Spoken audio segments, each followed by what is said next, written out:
जेवण म्हणजे फक्त पोटभरणं नसून ते चविष्ट आणि आरोग्यदायी हवं. म्हणूनच साई जीवन कोल्ड प्रेस्ड ऑइल बनवलंय सर्वोत्तम शेंगदाण्यांपासून. ना केमिकल्स ना उष्णता, झिरो कोलेस्ट्रॉल आणि ट्रान्स फॅट फ्री.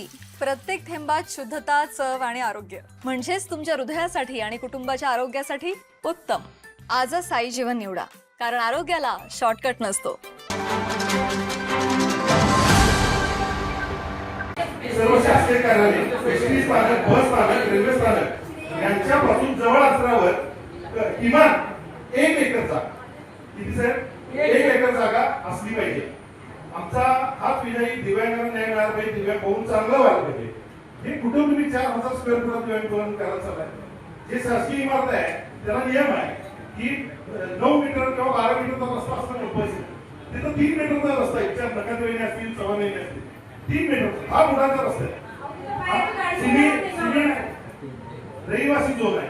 आणि ह्या सगळ्या कृतींचा उल्लंघन करून मनानच आपल्या प्रशासनाने हे काम केलं.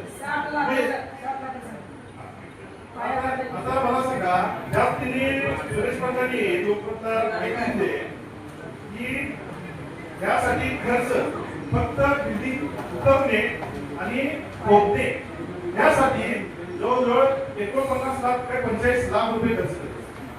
म्हणजे हे कसं झालं? म्हणजे हे दिव्यांग आयुक्ताच्या वरती आहेत का? तिथं दुसरा डबरा बुजून ठेवला आहे काय? त्या डबऱ्याच्या खाली सोन्याचा भांडा घालून चालू करायचा. म्हणजे या विषयात तुम्ही जर पाहिलं मॅडम, हा 13 ते 14 फूट पाणी खोल आहे.